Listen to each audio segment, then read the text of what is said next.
당신이 몰랐던 이야기, 오늘은 왜 어떻게 만들어졌으며 역할은 무엇인가, 유엔 그리고 상임이사국가 커피클럽에 대한 이야기입니다. 사실 세계 전부 유엔에 대한 이야기죠. 이번 영상은 한국국제협력단 코이카와 함께 했습니다. 2024년 12월 2일 유엔 총회는 북한의 핵무기 폐기를 촉구하는 내용이 담긴 결의안을 포함한 결의안 3건을 채택했습니다. 더 정확히는 본회의에서 핵무기 없는 세상을 향한 공동 로드맵 구축 단계, 핵무기 없는 세상을 향한 핵군축 약속 이행 가속화, 포괄적 핵실험 금지 조약 결의안을 통과시켰죠. 또한 유엔 총회는 북한이 2022년 9월 9일 핵무기 사용 제한을 낮추는 핵정책 관련 법률 개정을 발표한 것과 관련해 심각한 우려를 표한다. 북한이 지난해 9월 개헌을 통해 핵무력 증강 정책을 보완하고 최근 우라늄 농축시설 사진을 처음 공개한 데 주목한다고 명시하며 입장을 밝혔습니다. 덧붙여 북한이 조속한 시일 내에 핵확산 금지 조약과 국제원자력기구 안전조치를 완전히 준수할 것을 촉구한다고 말했죠.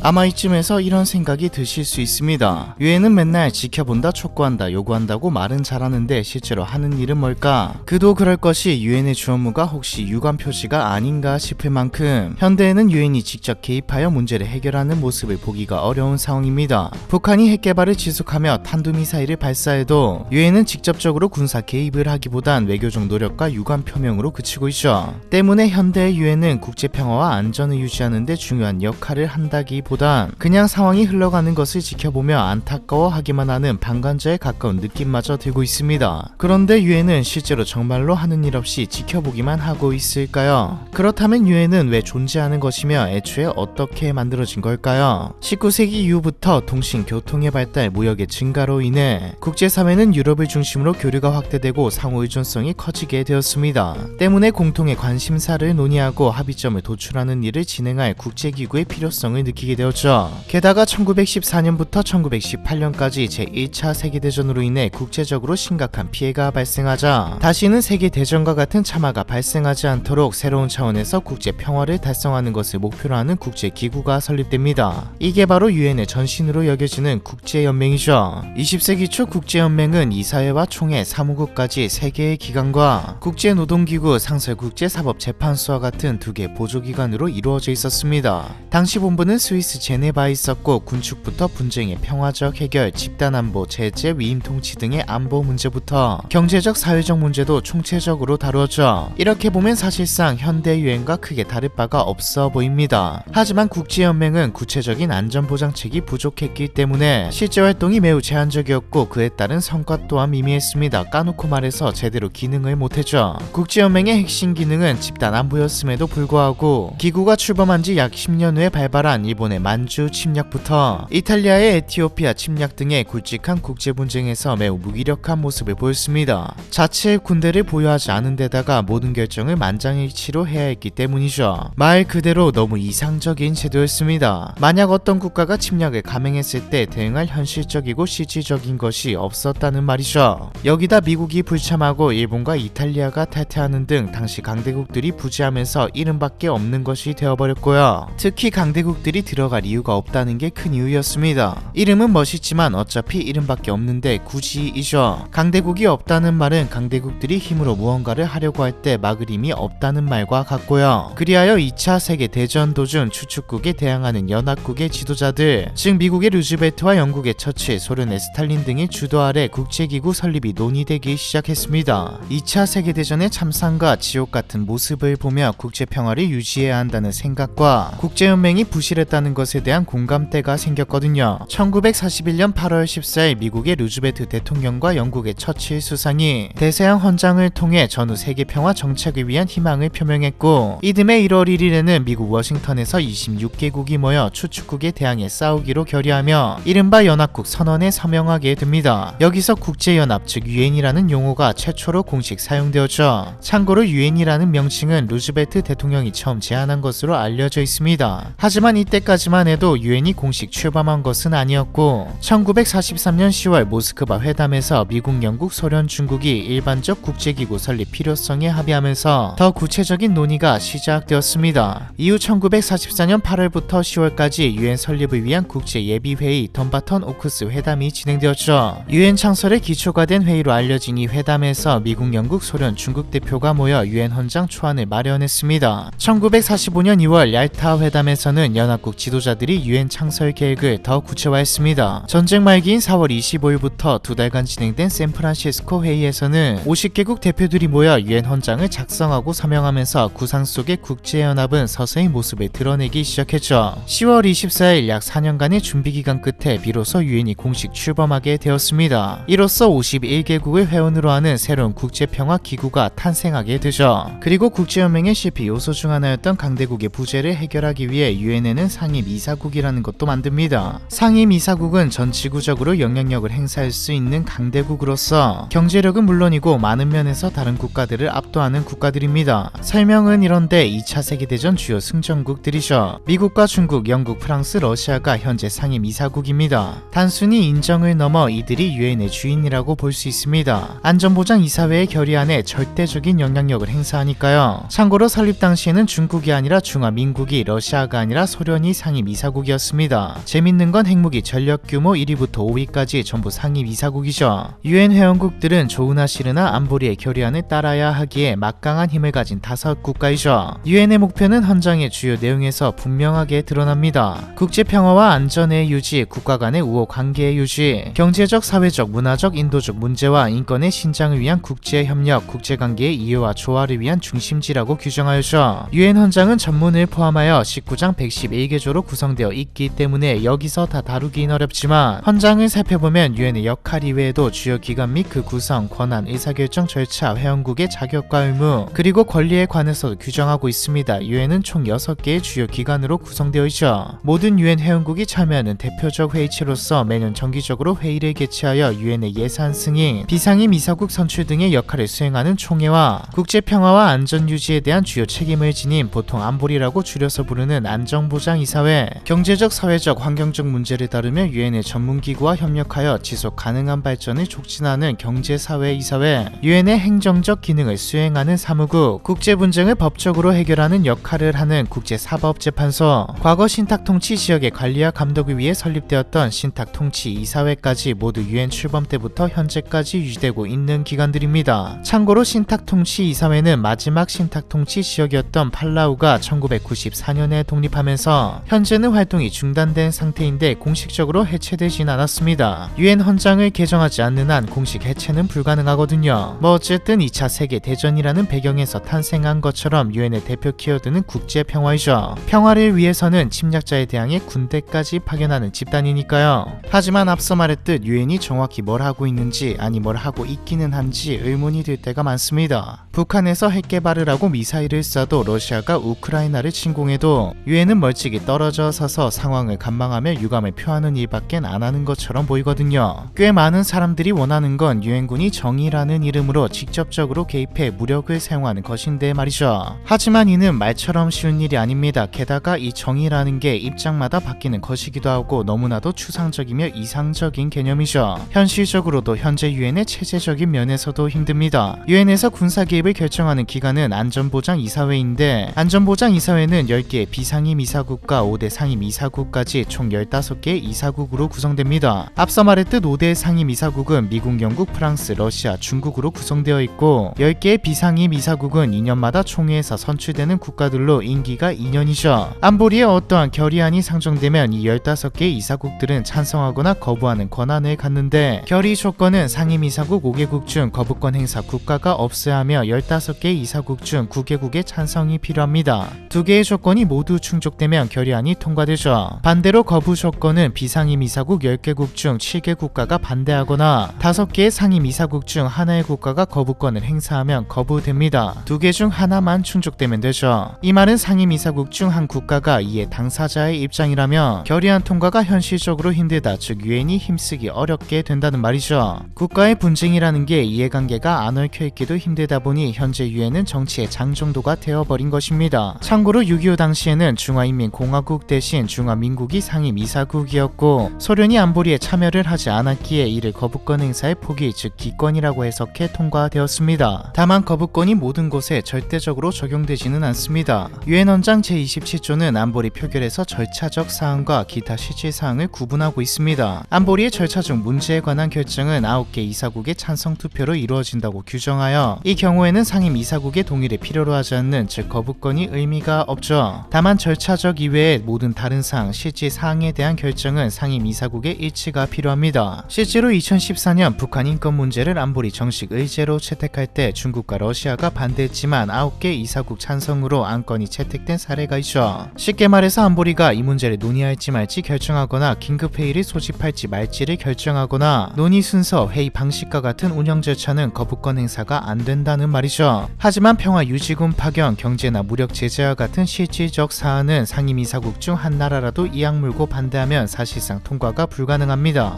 한마디로 절차적 문제라면 몰라도 중요한 사안이라면 일반적으로 상임이사국의 거부권은 절대적인 셈이죠. 상임이사국의 힘이 이 정도로 강하니 당연히 상임이사국을 하고 싶어하는 국가들이 많습니다. 1990년대 초반 일본과 독일이 유엔 예산기여 2위, 3위 국가로 부상하며 상임이사국에 진출하고 싶다고 의견 표시를 하기 시작했죠. 여기에 브라질과 인도까지 가세하여 자신들이 상임이사국이 되어야 한다고 주장했습니다. 브라질은 영토와 경제면에서 남미를 대표하고 인도도 지역 강국이니까요. 이렇게 4개의 나라가 뉴스에서도 많이 들어보셨을 G4죠. G4는 안보리 상임이사국 확대를 핵심 목표로 공동전선을 펼쳤습니다. 다른 국가는 몰라도 일본과 독일은 상임이사국에 등극할 만했죠. 왜 안 됐을까요? 커피클럽 때문입니다. UFC 합의를 위한 연합 때문이죠. 커피클럽으로 불리는 이유에 대해서는 두 가지 이야기가 있는데, 하나는 이탈리아 대사 프란체스코 풀치가 상임이사국 추가를 반대하는 각국의 대사들을 불러서 한자리에 모여서 한 이야기가 커피부터 한잔 합시다 였기 때문이라는 말도 있고, 하나는 뉴욕 유엔본부 인근 카페에서 비공식 모임을 가지며 전략을 짰다고 해서 커피클럽으로 불린다인데, 어찌되었든 이들에게 커피 한잔 합시다 이외에 더 이상의 대화는 필요 없습니다. 반대를 위한 모임이니까요. 커피클럽은 그 어떤 연결고리도 없는 국가들이 모인 연합입니다. 진짜 자기들이 싫어하는 국가들이 상임이사국이 되는 걸 반대하기 위해서 모였죠. 이탈리아와 스페인, 산마리노는 독일을, 멕시코와 아르헨티나, 콜롬비아는 브라질을, 파키스탄과 티르키에는 인도를, 한국은 일본을 반대하기 위해 모여있죠. 참고로 캐나다와 몰타는 상임이사국 확대를 전면 반대하기 위해 들어왔고요. 커피클럽의 존재로 새로운 상임이사국이 생기는 것도 현재로서는 불가능한 상황입니다. 이때까지 쭉 보셨다면 왜 유엔이 유감만 표하는 실제적으로 할 수 있는 게 없는 곳이라는 평가를 받고 있는지 감이 오실 겁니다. 한국전쟁 당시 지원을 받은 우리가 할 말은 아니지만 현재로서 전 세계에서 벌어지는 전쟁과 분쟁에 입장을 내는 것과 활동을 보며 유엔이 할 수 있는 게 지금 있기는 한가라는 생각이 들 정도죠. 얼마 전 이스라엘과 하마스에 대한 결의안도 12개국 찬성과 2개 나라의 기권이 있었지만 미국이 반대하면서 무산되었고, 시리아 내전에서 화학무기 사용과 민간인들이 죽어나갔을 때도 안보리는 아무것도 하지 못했죠. 특히나 상임이사국이 결성된 1945년 이후로 국제사회 질서는 너무나 크게 변화했지만 상임이사국은 변화하지 않았다는, 즉 안보리가 세계지역 대표성이 결여되어 있으며 거부권 남용으로 기능이 마비되어 있다는 비판은 이미 너무나 많습니다. 이제